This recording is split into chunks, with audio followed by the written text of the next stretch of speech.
Amém? Querido, quando nós iniciamos esse tempo de aniversário da igreja, o quanto nós acreditamos que há algo novo vindo. Só que, na verdade, querido, quando a palavra ela foi revelada, há uma frase muito interessante: vocês não percebem? Isso significa que o novo ele já é uma realidade. Existem sinais que acontecem que revelam o novo sobre a nossa vida. Existem sinais que começam a brotar. E é muito interessante porque se a gente pensa naquela visão do moço de Neemias, que viu uma nuvem do tamanho da mão de um homem, ali já era um sinal de que iria chover. Então, às vezes, a gente precisa entender o quanto os sinais já existem e às vezes nós não estamos percebendo. E a gente precisa entender, caminhar com quem vive no novo. Quem é que vive no novo? Quem é a referência do novo? Cristo. A Bíblia diz que Cristo é aquele que fez nova todas as coisas. Em Cristo, eis que tudo se fez novo. Cristo é a referência e o modelo para que nós pudéssemos compreender o que é viver novidade de vida. O que é enxergar o que talvez outros não vão enxergar. Em Cristo a gente vê coisas baseado no que Ele revela. Por isso, há desafios para nós vivermos o novo, porque andar com Cristo é andar numa rotação, numa visão e numa perspectiva diferente do que a justiça humana e as maneiras como as pessoas enxergam. Portanto, ter Cristo como referência é extremamente importante para que a gente entenda o que é viver esse novo. Porque muito se confunde quando se fala do novo, como se fosse algo motivacional, em que você vai crescer na vida, Deus vai te fazer algo novo no sentido de várias coisas. E é claro que isso vem carregado disso, mas o foco principal não é isso. Isso podem ser sinais dentro de um contexto do que Deus está fazendo. Mas existe algo muito mais importante, que a gente olha para Jesus, e Jesus é a grande referência sobre isso. Se eu pudesse dar um tema nessa palavra, eu falaria sobre o sucesso de Cristo. E uso essa palavra sucesso de forma intencional, porque se fala tanto de sucesso nos nossos dias, mas como é que é o sucesso de Cristo? Como é que Cristo teve sucesso? Pensando nessa perspectiva.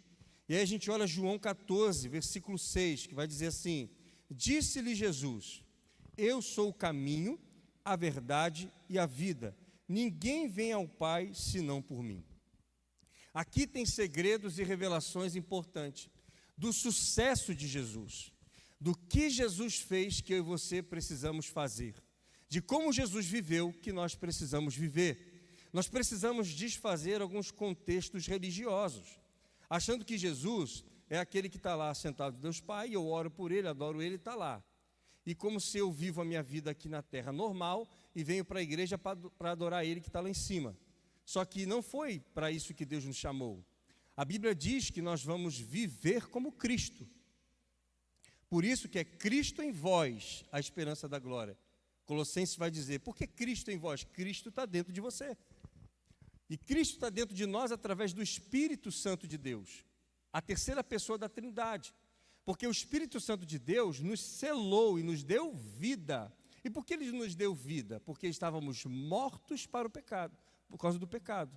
Quando o Espírito de Deus habita em nós, Ele nos reacende, nos traz vida de novo, e nós passamos a viver como Cristo vive. Nós somos aqueles que vamos seguir Cristo. Por isso que o apóstolo Paulo vai dizer, sede meus imitadores como eu sou de Cristo. Porque Cristo é a referência da nossa vida. Então eu tenho que ter muito cuidado quando eu penso na questão de crescer, de desenvolver, de algo novo, saindo da rota, da referência que a gente precisa ter, que é Cristo. E Ele nos dá tudo isso. A trajetória de Cristo na terra, até a sua morte e ressurreição, é um apontamento de como eu e você teríamos que viver na terra. Cristo é a referência e o modelo maior. Então, se a gente quer saber como nós temos que viver, nós precisamos olhar para quem? Cristo. Por isso, precisamos mergulhar em como Cristo viveu. Como é que foi o sucesso de Cristo? Por que é sucesso? Porque lá em Hebreus, nós lemos isso no início do culto, Hebreus 1:3 diz assim, Ele é o resplendor da sua glória e a expressão exata do seu ser. Então, Cristo na terra, ele foi a expressão de Deus. Deus invisível, né, infinito, um ser que a gente não tem como medir humanamente, através do seu Filho, era uma forma de humanamente perceber como Deus é, porque Jesus é a expressão exata de Deus. Por isso que Jesus dizia: quem vê a mim, vê o meu Pai, porque ele revelava o Pai. E aí continua: sustentando todas as coisas pela palavra do seu poder, porque Cristo é o poder. Cristo é o fundamento de todas as coisas, por isso que ele sustenta tudo nele. Ele é o centro de tudo. Depois de ter feito a purificação dos pecados, a redenção, Cristo purificou os pecados, assentou-se à direita da majestade nas alturas. Esse foi o sucesso de Deus. O sucesso, querido, é a gente viver a eternidade. O sucesso é nós sermos salvos em Cristo e sermos livres desse mundo tenebroso e, de fato, sermos glorificados no nosso corpo e vivermos a eternidade com o Senhor. A mensagem de um cristão não é sobre só o que ele faz na terra de êxito, mas é o que lhe garante na eternidade, porque existem coisas que a traça e a ferrugem vai consumir. Usaremos aqui para um propósito maior, que é de Cristo, mas essas coisas ficarão aqui. O que nós precisamos ter são os valores eternos, o reino de Deus sobre nós. Por isso que nós precisamos olhar para Cristo. E aí o próprio Cristo diz: eu sou o caminho, a verdade e a vida. Ninguém vem ao Pai senão por mim. A primeira coisa que a gente aprende aqui é: a vida é uma jornada, ou seja, um caminho que nos aperfeiçoa segundo a identidade de Deus. E é muito interessante, porque Jesus não vai só dizer para você assim, ó, faz isso aqui para você poder ir bem. Jesus está dizendo assim, ó, eu sou a jornada. O que ele está querendo dizer? Como eu vivi, você viverá, para se tornar o que eu tenho que você, para se tornar o que você tem que se tornar em mim. Então ele é a referência. E quando a gente olha para Cristo, a gente já percebe que Cristo ele viveu numa situação desconfortável. Por que desconfortável? Porque ele sai da sua, entre aspas, falando de uma linguagem humana, residência celestial para morar num lugar de pecado. Um Deus santo que passou a habitar num lugar onde havia pecado. Ele não pecou, mas ele habitou nesse lugar. Um lugar, então, para ele, na sua santidade, desconfortável. Então, Jesus, ele vem com um propósito de estar em um lugar onde as pessoas não conheciam santidade, onde as pessoas viviam no pecado, onde as pessoas estavam cegas, e ele era a luz do mundo. Então ele era a única voz e luz e direção para a sociedade. É por isso que a gente aprende uma coisa com Cristo na jornada. Deus te leva a lugares onde há escuridão, onde há enganos, onde há perversões, onde há situações, porque você é luz do mundo. Lugares desconfortáveis. Então por isso que o sucesso de Cristo já começa não no lugar do que é confortável, mas na zona do desconfortável, no lugar onde talvez pessoas não vão entender porque você está ali, mas o Senhor te enviou para aquele lugar que você sabe que tem que estar. Jesus sabia por que ele tinha que estar aqui. As pessoas olhavam para Jesus e pensavam, o que esse homem está fazendo aqui? Quem é esse homem que diz que é o profeta, que diz isso? Quem é esse homem fazendo esses milagres? É um demônio? É Beelzebu? Havia uma crise naquele lugar, porque esse homem estava causando tumulto. Que homem é esse? Cristo. Então, quando a gente olha para Jesus, ele se diz caminho. Então, ele está dizendo, como eu caminhei, caminhe também. Entenda que Deus quer você em lugares desconfortáveis. Entenda que Deus quer você em lugares para você ser luz. Então, não tem como colocar a vela, como diz lá a palavra, eu estou parafraseando, não dá para colocar a vela embaixo aqui, a vela tem que ser colocada em um lugar que ilumine para todos. O sal é extremamente importante para poder dar gosto. Então você precisa entender que nós somos o sal da terra, luz do mundo. Então Deus coloca a gente em lugares onde não há gosto, não há sabor, não há nada, mas você traz tempero. Você tempera segundo a vontade de Deus. Você tempera segundo a Bíblia. Você tempera conforme o Senhor deseja. Então, quando ele diz que você é luz, é porque você vai estar em lugares de trevas. Porque se existe escuridão, você vai trazer a luz. Se existe um lugar onde não há verdade, você vai trazer a verdade. Se existe um lugar de confusão, você trará a paz. Se existe um lugar de mentiras, você traz a verdade. Porque você é a luz do mundo. Então, essa é a mensagem bíblica. Eu sou o caminho. E aí a gente pensa, mas eu tenho que fazer o que Jesus fez? Sim, ele disse, para que nós pudéssemos negar a si mesmo, pegar a nossa cruz e segui-lo. Você vai pegar a cruz de Cristo? Não, porque a cruz dele é pesada.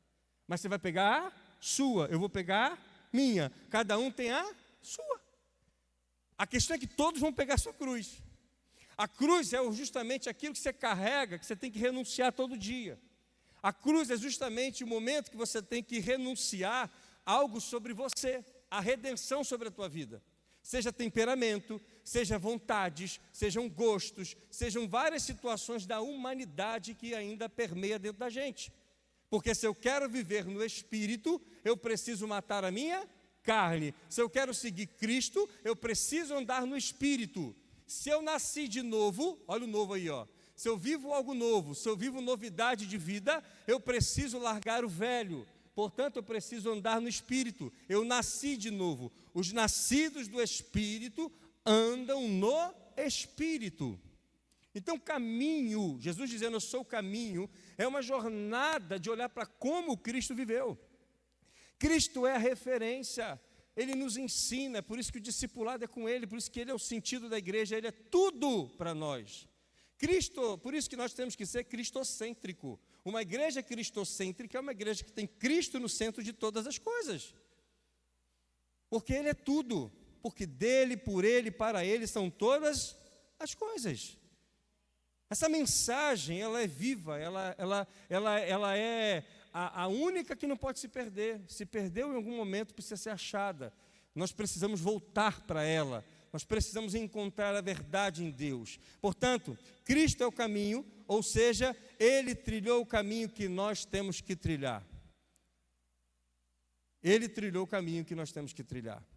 Porque quando Ele trilhava o caminho para chegar à cruz, muitas vezes os discípulos diziam para Ele, como o próprio Pedro, não, você não vai morrer não vamos deixar você morrer não. E aí ele diz, o que? Arreda de mim, Satanás. Por quê? Porque Pedro não via o que Jesus estava vendo. Entenda que andar no caminho de Cristo, você vai ver o que muitos não estão vendo. O desafio de andar com Cristo é que você vai enxergar coisas que outros não estão vendo. Que você vai ter que tomar decisões que outros não vão entender porque você toma. O grande desafio de viver o novo é ter ainda, às vezes, situações que as pessoas não entenderam o que está acontecendo. E o que nós precisamos entender espiritualmente na nossa vida, Senhor, revela, me coloca nesse lugar do novo, abre o meu entendimento, eu estou aberto. Sabe qual é o grande desafio de viver o novo? É quebrar o orgulho que ainda está estacionado no velho. É as estruturas que nos faziam estar numa condição e que nos mantinham em certas posições, em certas situações, que mantinham os status quo, as realidades humanas, aprisionadas, e nós precisamos quebrar isso da nossa vida, se permitir lançar em realidades, em situações novas que Deus vai começar a mostrar para você, porque quando você anda com Cristo, uma das coisas que vai acontecer comigo e com você é, as mentiras a seu respeito vão começar a cair por terra, para a verdade de Cristo ser inserida dentro de você. É por isso que Jesus disse, eu sou o caminho e a verdade. Por que verdade? Porque Cristo é absoluto. Ele é a origem de tudo, Ele é tudo. Ele é o início e o fim. Então nós precisamos entender o quê? Que essa verdade está também a nossa verdade. O que é a nossa verdade? Quem somos de verdade está em Cristo. Quem somos de verdade está em Cristo. Nós encontramos vida em Cristo. Nós restauramos nossa identidade em Cristo. Então, conhecer a verdade em Cristo é conhecer quem nós somos de verdade. É por isso que Ele a partir dele, somos uma nova criatura, porque nele encontramos quem nós somos de verdade. Por isso que se relacionar com Jesus é desfazendo o que foi criado em nós, que não nos pertence, para sermos o que o Senhor deseja para nós. O maior desafio que nós temos, querido, é a aplicação da cruz todos os dias em nós, porque nós temos verdades nossas. Como é que são formadas essas verdades? Verdade estabelecida pelos nossos pais, verdade estabelecida pelas pessoas, verdades adquiridas por nós mesmos, que criamos dentro de nós uma ideia de que somos desse jeito. E por sermos desse jeito, a gente age a partir dessa maneira que nós nos enxergamos. A nossa visão de mundo passa a ser a partir do que nós achamos que somos. E se eu não tenho uma experiência com Cristo, eu continuo olhando a vida numa perspectiva minha e não dele. Por isso que é cruz. Porque o grande desafio é Deus mostra alguma coisa e eu ter que olhar para isso já não mais com um olhar humano ou do que as pessoas acham, mas do que Cristo está mostrando. Porque Cristo vai dizer para você, eu te fiz assim, eu te dei isso, eu te mostrei isso, eu quero que você faça isso. E aí você às vezes está aprisionado, nós, né? Muitas vezes estamos aprisionados ao que os outros pensam, o que os outros acham, o que nós achamos, o que nós criamos a nosso próprio respeito. Então é preciso se permitir desvincular de mentiras. Por que são mentiras? Porque existe uma verdade a seu respeito que está em Cristo. E nós precisamos encontrar nele essas verdades sobre nós. Nós precisamos descobrir de fato nele essa verdade que está sobre a nossa vida. O aperfeiçoamento de Deus nos expõe a verdade para expelir as mentiras a nosso respeito e nos revelar a realidade à nossa volta. O Senhor quer tirar de nós o que não pertence a nós. O Senhor quer, na nossa relação com Ele, nos tirar de visões, mentalidades, enganos que ainda nos controlam, nos regem, determinam decisões que não podem mais estar dentro da gente. Nós cantamos uma música no aniversário da igreja, que é Algo Novo Vindo, e ela é muito, muito perfeita nesse aspecto. Eu não vou lembrar, obviamente, mas uma parte que me marca é quando eles cantam, que é a mudança de mente. Algo novo vindo. Eu canto não, obrigado. Obrigado. Eu queria cantar, gente. Hã? Uma novamente. E fé. Dó maior, cadê? Isso aí. Obrigado, Sueli, obrigado. Todo mundo entendeu. Uma novamente. E fé, isso aí. Mas por que isso? Porque se eu não permito essa transformação, algo novo vindo passa a ser só um discurso que anima o momento, mas não muda a realidade. Se eu não me permito ser transformado pelaquilo que o Senhor está mostrando, por aquilo que o Jesus quer revelar, eu me encanto e me emociono com a realidade, ou melhor, com o momento, mas não muda-se a realidade a meu respeito. É preciso que eu mergulhe, que eu permita ser transformado, que eu me abra, que eu me disponha. E isso dá trabalho, porque isso faz você, às vezes, ir a pessoas, a lugares onde você precisa ser desnudado, onde você precisa abrir o coração, onde você precisa reconhecer suas falhas, onde você precisa reconhecer quem é você de verdade. Você precisa, para que de fato se revele Deus em você. Quem é Deus na sua vida e quem é você? Portanto, a verdade tira as mentiras a nosso respeito que foram provocadas pelas pessoas e por nós mesmos. Terceira coisa que a gente percebe na jornada de Jesus e que Ele nos ensina sobre nós, sobre a jornada do sucesso dele, é que Ele é o caminho, a verdade e a vida. A vida de Deus em você está condicionada à morte da sua carne. Não há como ter vida de Deus se a carne ainda está viva. Não há como. É uma coisa que é determinante, é condicionada, melhor dizendo. Eu preciso morrer para que Cristo ressuscite. Por isso que Paulo disse, não sou eu quem mais vivo, mas Cristo vive em mim. Está entendendo? Porque, de fato, Paulo, que é o grande precursor da mensagem bíblica que nós cremos, é justamente isso. Não tem como. Se eu não morrer para as coisas desse mundo, se eu não morrer para os meus caprichos, para as minhas vontades, para os meus anseios, eu não tenho como desfrutar da vida de Deus em mim. Portanto, Jesus é um caminho, então nós vamos trilhar esse caminho. Ele é a verdade, mas para que isso se concretize, eu preciso morrer. A verdade, querida, é que existe uma proclamação, e é muito interessante, porque a palavra de Isaías 43, 18, 19, ela está ecoando por vários lugares. Ela não é uma coisa daqui, ela é uma coisa do céu, que ela está ecoando por vários lugares. Várias pessoas têm ecoado essa palavra. É uma mensagem profética para o nosso tempo. E às vezes a gente se perde, por quê?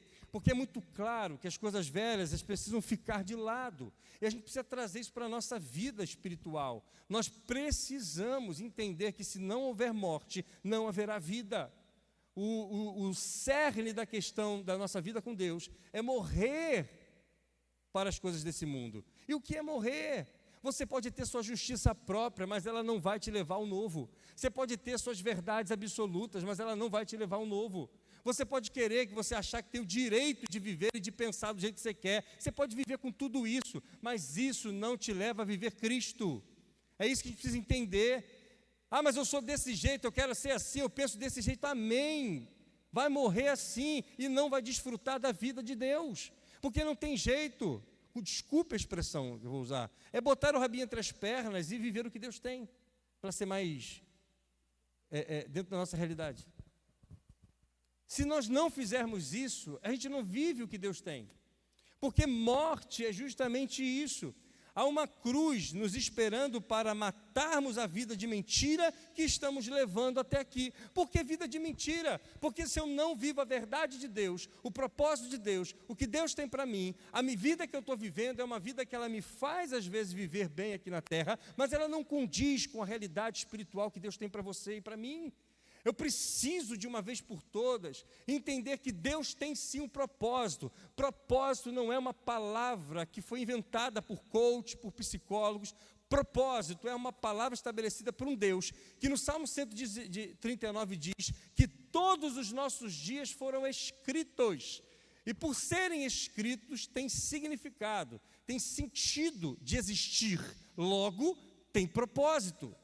Então a Bíblia, ela é um livro que estabelece propósitos sobre o ser humano, porque nós somos nascidos de Deus, porque cremos em Cristo que nos conecta de novo com o Pai, e por isso resgatamos, restauramos a nossa identidade, a nossa origem nele, a nossa vida nele. Por isso que Cristo é o sentido de tudo. Ter um relacionamento com Jesus Cristo é encontrar a verdade absoluta que transforma o meu ser, que muda o meu caráter, que me tira dos enganos, quebra toda a estrutura de escravidão que ainda me permeia sobre mim, mexe com a minha emoção, mexe com tudo, para que a verdade do Espírito reine sobre nós e nos liberte para sermos o que Cristo tem sobre a nossa vida.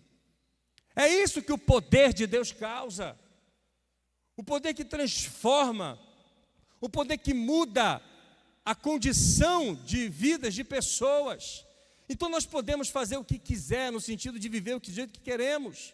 Só não teremos o direito de viver aquilo que a vida traz para nós. Porque se não houver morte, não há vida. Se eu não me entregar à cruz, eu não conseguirei viver o que Deus tem para mim. O apóstolo Paulo, em Filipenses 3, vai ser muito claro. Ele vai dizer que ele cresceu aos pés de Gamaliel. Ele vai dizer que ele se circuncidou no 8º dia. Então ele estava querendo dizer que toda a parte da lei, ele cumpriu várias coisas. Um homem estudioso, mas ele disse: eu tenho por perda todas as coisas pela excelência do conhecimento de Cristo Jesus. Um homem que tinha todo o nível de conhecimento da época. A filosofia, a questão bíblica judaica, mas que ele colocou, e a Bíblia diz, é muito claro, ele vai dizer assim, eu considero essas coisas como esterco, vulgo cocô, pela excelência do conhecimento de Cristo Jesus. Depois você lê Filipenses 3. Paulo considera tudo isso como esterco. Você imagina você estudar anos Imagina você que venceu na vida, cresceu, você se tornou um profissional X, Y, você viveu tudo isso, e Deus mostrar para você que essas coisas, elas não se comparam pela excelência do conhecimento de Cristo Jesus, meu Senhor. Não se comparam. Nenhuma filosofia, seja de Freud, seja de Nietzsche, Tite, seja Pitti, seja sei lá o que outro aí, seja qual for a filosofia psicológica, filosófica, toda ela, não tem, irmão, não tem. Cristo Jesus é a verdade que vai nos restaurar em todos os sentidos da vida. Então não preciso ir para psicólogo. Não, não é isso, irmão, não é isso, fica devagar. Vai lá, e eles dão uma ajudinha ali. Tem coisas que são inerentes ao humano mesmo, está entranhada aqui, a gente tem que pedir ajuda aos amigos para poder tirar a gente ali. Mas o que o apóstolo Paulo está dizendo é que a gente não é medido por essas questões que muitas vezes humanamente vão trazer alguns efeitos na nossa vida. Existem filosofias e conhecimentos que trazem efeitos sobre nós, mas não nos transformam de forma profunda e transformadora como Cristo transforma. É isso que nós precisamos entender. O seu crescimento, a sua prosperidade, o seu propósito de Deus em você só revelará após o caminho de cruz. Marcos capítulo 8, 34 e 35 diz assim. Deixa eu abrir aqui.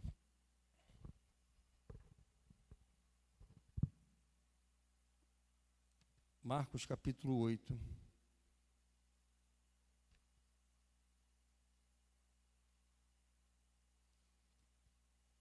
8, 34 e 35, diz assim: Então ele chamou a multidão e os discípulos e lhe disse: Se alguém quiser acompanhar-me, negue-se a si mesmo, tome a sua cruz e siga-me. Pois quem quiser salvar a sua vida, a perderá. Mas quem perder a sua vida, por minha causa e pelo Evangelho, a salvará. Meu querido, a conversa de algo novo vindo, a conversa do que o Espírito Santo tem sinalizado para nós dentro da sociedade, os tempos atuais. Nós precisamos, de uma vez por todas, viver um evangelho de verdade. Um evangelho em que eu, de fato, entenda o que Cristo quer de mim, o que Cristo quer de você. O que Cristo está te levando a perder, porque Ele quer fazer você ganhar. O que na nossa vida se perderá para que a gente ganhe o que Cristo vai fazer a gente ganhar. É tempo, querido, de entender que a conversa ela começa a engrossar o caldo, porque o novo vindo, já disse isso em alguns momentos, não é um discurso motivacional. Deixar o velho é muitas vezes deixar, por exemplo, as opiniões do lado, o que as pessoas vão achar e pensar a nosso respeito. Existem situações e decisões e posturas que você vai começar a tomar na sua vida, naquilo que Deus tem para você, que talvez você não vai dar tempo de você se justificar com todo mundo, de você explicar para todo mundo o porquê. Você só vai precisar ir. Cristo não tinha como ficar explicando o que Ele tinha que fazer. Ele só fez. É muito interessante que quando a gente olha para Jesus, a gente percebe que em toda a jornada de Jesus, você tinha todo o tempo as pessoas dizendo para Jesus e de Jesus. Ele é o profeta, ele é o Belzebu, ele é Elias, ele é isso, ele é aquilo. As pessoas olhavam para Jesus e diziam um monte de coisa, porque poucos tinham a revelação de quem ele era. A gente precisa aprender, querido, que andar com Cristo, viver como Cristo, e viver e aprender com Ele, a gente não vai conseguir ficar justificando, porque Cristo anda numa rotação diferente da terra e da humanidade. Os valores e os princípios de Deus não compactuam muitas vezes com a maneira que a condição humana ela se comporta. Existem decisões, querido, que não se entende de imediato, mas se entenderá depois. E até esse depois chegar, reputação, opiniões, conclusões precipitadas, achismos vão acontecer. O quanto nós estamos dispostos a decidir por Cristo, por aquilo que Ele tem para nós, independente dele. O quanto nós estamos dispostos a crescer. Porque querer crescer é uma coisa, crescer é outra. Porque crescer dá trabalho. Não é à toa que normalmente a gente fala, né? Queria voltar a criança. Ou a gente olha nossos filhos dormindo, não tem nenhum boleto para pagar. Porque crescer é diferente. Crescer traz responsabilidade. Crescer te traz uma outra situação. Eu falo isso a respeito, por exemplo, da nossa vida humana, da nossa casa, como igreja. O quanto, querido, nós estamos realmente andando e entendendo que quando nós profetizamos algo novo vindo, eu estou disposto e disposta a entregar a minha vida por esse algo novo. O quanto eu estou disposto e disposta a viver algo novo e ter que entregar. Sabe o que acontece? Como a gente fala que a gente tem que abandonar o velho, a palavra velho já soa na nossa cabeça que é velho, então realmente eu não quero. Mas muitas vezes esse velho, ele ainda é novo para a gente, tem valor de novo, tem significados, sentimentos, que ainda nos mantém em certas decisões, escolhas e situações. Portanto, esse velho que a Bíblia diz, é porque Deus ali, profeticamente está falando, porque Ele já vê como velho. Mas será que eu e você estamos vendo como velho? A Bíblia diz ali, vocês não percebem? Porque essa pergunta, ela é intencional. Porque Ele sabe que nós, como seres humanos, não percebemos ainda que o que está dentro da gente, que alguns comportamentos, que algumas escolhas, que algumas coisas na nossa vida já eram para ser velha há muito tempo, mas ainda tem valor de novo. É por isso que profeticamente estava se dizendo. O quanto nós estamos dispostos a abrir mão nesse sentido. A Bíblia diz que tem que deixar o velho, só que na verdade a gente precisa deixar aquilo que para nós ainda é novo, para nós ainda faz sentido. Para nós ainda faz sentido. A Bíblia ali, quando fala para você largar o velho, é porque ela já te vê lá no novo. Então, o que você está vivendo hoje parece algo presente, algo de fato que tem que continuar. Só que Deus já está te vendo lá na frente. E se Ele está te vendo lá na frente, a sua vida não compactua e não tem estrutura e não tem a ver com o que Ele está enxergando lá na frente. Esse é o grande desafio. Fernando leu a passagem aqui, profeticamente, do que Deus falou para ele: se prepare. E o que é se preparar? Não é só estudar, não é só no sentido, né, de se preparar para esse novo, onde eu tenho que me aperfeiçoar, isso também, obviamente. Mas eu também, essa preparação passa também por uma consagração em que eu deixo de lado as coisas que não tenho como mais levar e não tem como mais estar dentro de mim e me pertencer, estar comigo, para eu poder viver aquilo que Deus está apontando.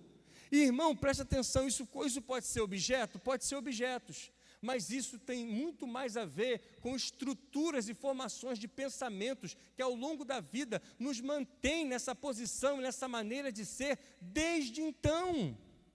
Não é fácil reconhecer que nós estamos ultrapassados na nossa mentalidade, na nossa maneira de se comportar, que nós estamos com uma certa até arrogância de achar que estamos tudo muito bem, porque estamos numa vida equilibrada, seja ela financeira, minha casa, porque a gente condicionou a ideia de que se eu estou bem com meu marido, com minha esposa, se eu estou bem com meus filhos, estou com um emprego muito bom, então é porque Deus é bom, porque tudo está bom. E Deus não caminha na perspectiva da qualidade de vida que Ele está aqui. Deus caminha cada vez mais para quebrar estruturas, mexer dentro de nós, porque Ele não está preocupado com o que você tem, porque isso tudo vai ficar aí. Ele está preocupado com o que você está se tornando nele. O que adianta alcançarmos as coisas dessa vida e não termos a verdade e o propósito de Deus dentro de nós, sendo cada vez mais gerado? Você não é medido pelas conquistas de prosperidade, de crescimento financeiro, pelos seus títulos, pelos seus cargos, por todo lugar que você tem. Você não é medido por isso. Nós não somos medidos por isso. Mas o que Cristo faz dentro de nós mas o quanto de Cristo nós estamos entendendo que nas etapas e nas fases da vida, estamos nos tornando os homens e mulheres que Ele projetou para eu e você se tornar. É preciso chegar um momento da vida e dizer, e perceber que Deus está dizendo, é esse jeito que eu quero que você esteja, é dessa forma que eu quero que você esteja, é cheio do Espírito que eu quero que você esteja, é jejuando que eu quero que você esteja, é abrindo mão de certas coisas, é vivendo plenamente para mim, porque todas essas coisas aqui nos sustentam, é a palavra, é o jejum, é a oração. No final das contas, nada, nem título de pastor, nem título de nada vai nos sustentar. O que nos sustenta é a nossa vida com Cristo. O próprio apóstolo Paulo falou isso. O próprio Jesus viveu isso. Ele não se apegava na ideia de ser o Filho de Deus. Ele cumpriu o propósito que tinha que cumprir. Por isso o Senhor nos chama hoje, o sucesso de Cristo, nos chama para um caminho de morte, nos chama para abrir mão das mentiras da nossa vida, para entrarmos e vivermos a vida de Deus, quando nós morremos para nós mesmos e para os nossos achismos definitivamente. O novo já chegou há muito tempo na esfera da fé e naquilo que Deus tem para nós, mas é preciso que humanamente a gente atualize a nossa mente com o que a fé já proclamou, porque a nossa mente está desatualizada, a nossa mente muitas vezes está engessada. Deus quer de uma vez por todas quebrar as estruturas que têm feito você pensar de uma forma que não faz você enxergar o futuro. Babei tudo aqui. Não faz. Tem muita gente incomodada com tudo, porque não está conseguindo ver, porque não está conseguindo ter uma direção, porque não está conseguindo enxergar. Sabe por quê? Suas estruturas estão engessadas, velhas, cacareco velho. Suas mentalidades precisam ser mudadas. Você fica com as mesmas pessoas, vai buscar um congresso, vai se jogar no chão, vai para um gabinete dizer, me ajuda, vai para um psicólogo, dá teu jeito. Sozinho tem hora, irmão, presta atenção. A vida devocional é a que nós precisamos sempre. Não podemos ficar sem vida devocional. Meu irmão, mas tem hora que a vida devocional já não tem jeito. Você vai ter que ir para um psicólogo, você vai ter que ir para o profeta Zezinho das Couves, você vai ter que ir realmente para um lugar para onde você possa ser desconcertado. Não tem jeito. Para quê? Ir em lugares que você sabe que são referências, tá? Não é esses aí que fica acertando o CPF, não. É gente de verdade. Você precisa ir para lugares que de fato revelam Deus sobre você, onde você seja transformado. Não tem jeito. Ficar no mesmo ambiente, no mesmo contexto de vida, achando que Deus vai te revelar coisas. Sabe por que a gente tem que ir para certas situações? Para quebrar nossos orgulhos e nossas perspectivas que construímos ao longo da vida. Nós estamos acostumados, porque Deus sempre me falou desse jeito. Só que Deus não é sempre desse jeito. Ele pode ter falado desse jeito para você, mas Ele não é sempre desse jeito. Ele não tem jeito. Você não dá para saber como é o jeito de Deus. Porque uma hora Ele está de um jeito, uma hora está do outro. Não dá para colocar dentro de uma condição. E olha, quem está te falando aqui é alguém que gosta de caixinhas. Mas eu já aprendi. Porque não tem jeito, irmão. Quando eu penso que é de um jeito, é de outro. Quando eu penso que agora vai desse jeito, é de outro. Eu já desisti. Não existe jeito. A minha mente pode continuar com a caixinha dela, o problema é dela, mas não tem jeito. Não tem como. Porque quando eu penso que vai ser dessa forma, quando eu formato minha mente, agora é desse jeito, aí virou o jeito. Quando eu penso que é desse jeito, aí virou outro jeito. E assim ele vai vivendo. Quando chegar na eternidade, eu vou falar, rapaz, você me desconcertou demais, hein? Porque todo momento. É por isso que existe novidade de vida.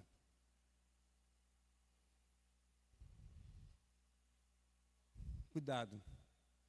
Você que achou que por muito tempo não vivia em caixinha, que a tua mente era solta, e você se tornou escravo de si mesmo. Deus está falando com pessoas aqui específicas. Que você está aprisionado a estruturas que você construiu ao longo da tua vida espiritual. O Deus que se revelou no deserto, Ele não se revelou da mesma forma na terra prometida. E a gente precisa entender que as estações são outras, que o tempo é outro. E que Deus vai se manifestar de acordo com o tempo, a atualidade, com aquilo que Ele quer para o hoje. Como foi bom meu primeiro encontro com Deus. Mas as coisas não são mais daquele jeito. Ele não se revela. Pode se revelar, se ele quiser, pode. Mas ele não está se revelando, se revela de outra forma. Quantas vezes, para a tomada de decisões em situações, eram de um jeito específico?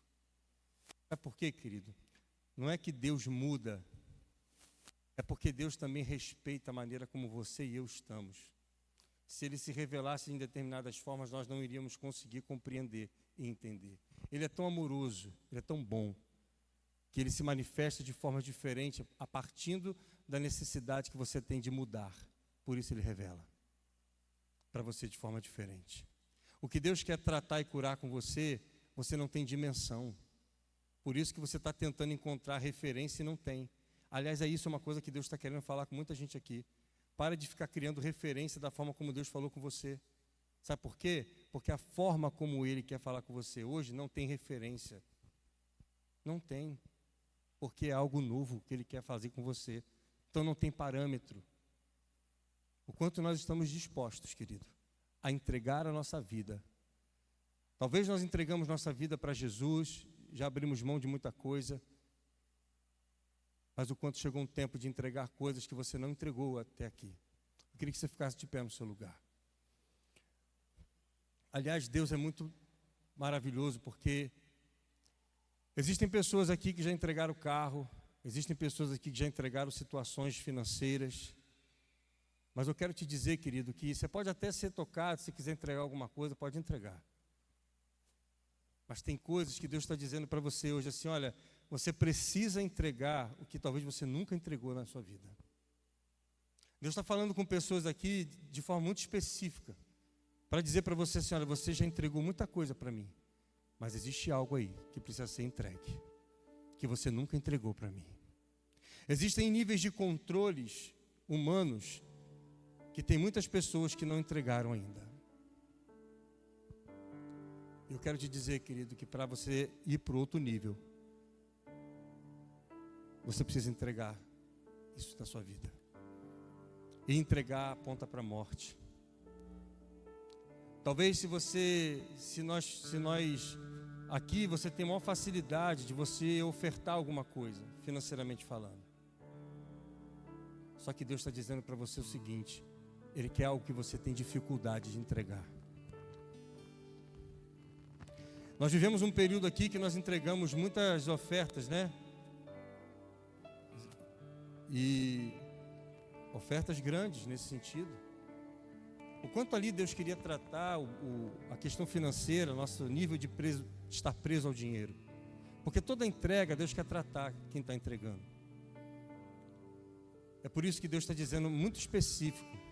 Existem coisas no seu coração, controles da sua vida, que até hoje você não entregou. Até hoje você não entregou. E que Deus está querendo que você entregue hoje. Feche os seus olhos. Até quando você vai resistir ao que Deus está falando com você há muito tempo, querido? Que você precisa entregar. Talvez seja entregar um trabalho. Talvez seja entregar, querido, algo que te custa humanamente, convicções, situações, talvez na sua casa, na sua família. O quanto não se percebe que a condição financeira se tornou o Deus da sua vida. Existem muitas pessoas que estão se achando que está tudo bem com Deus porque não há nada de ruim financeiramente, emocionalmente. Casamento, está tudo bem, filho está bem, casamento está bem, tem uma casa boa, tem dinheiro, tudo tranquilo. E Deus está dizendo para você, para essa pessoa, Deus está sendo cirúrgico, hein? Deus está sendo cirúrgico. Você está endeusando a condição que você se encontra hoje. Você precisa entregar a fartura. Você precisa entregar sua vida porque você acha que está tudo muito bem, porque está tudo dando certo. Há uma prepotência, uma arrogância conectada com tudo isso, e que isso tem gerado cegueira espiritual, isso tem gerado tampão no ouvido, e que existe essa pessoa que não está conseguindo enxergar e nem ouvir o que Deus está querendo falar, porque você condicionou Deus na sua prepotência. Me perdoe por ser bem direto, prepotência espiritual. Prepotência espiritual é achar que você chegou num nível que você está tudo muito bem. Só que há quanto tempo você não vive esse lugar de sensibilidade, de entrega, de renúncia, de saber que o próprio Deus está conduzindo você em tudo. Deus está sendo cirúrgico, Deus está sendo intencional, Deus está indo direto a você. Espírito Santo de Deus decidiu falar. Hoje o Espírito Santo decidiu falar com certas pessoas que é hora de você entregar muito mais do que você já entregou. Talvez Deus está dizendo para você que não é só sobre os bens, mas é sobre coisas, sentimentos, situações dentro de você, que você não está conseguindo se desconectar disso, que há um empecilho, há uma situação dentro de você e que você precisa entregar. Você precisa entregar. O Senhor está te chamando para um nível maior. O Senhor está te chamando para te entregar e te revelar um futuro maior do que o que você já tem. Não acabou. Não acabou. Ei, para de achar que porque o mundo está ruim, as igrejas estão assim assado. Ei, não acabou não. Não acabou. Existem pessoas que Deus está dizendo: chega de andar nessa rotação, chega de andar nessa condição. Está na hora de você abrir teu coração. O Senhor está te chamando. O Senhor está te chamando para ir para lugares maiores, para decidir, para entender o que o Espírito quer revelar. Agora, Deus não te mostra antes, Deus te pede antes. Deus não se revela antes, Deus te pede, Deus te chama, Deus pede para você entregar. O ato de entrega é o quanto você está decidido a confiar. Você não sabe como vai ser o futuro, você não sabe como vai ser as coisas, como vão ser as coisas, mas você sabe que você precisa se entregar. Você precisa entregar. Eu quero te convidar aqui na frente. Eu quero te chamar aqui na frente, para que você tenha a coragem e a humildade de se prostrar diante do seu Deus, do seu Pai, daquele que te chamou, daquele que te escolheu, daquele que está te tirando das coisas que estão às vezes te aprisionando, daquele que está nos chamando para algo maior, daquele que está nos levando para algo maior.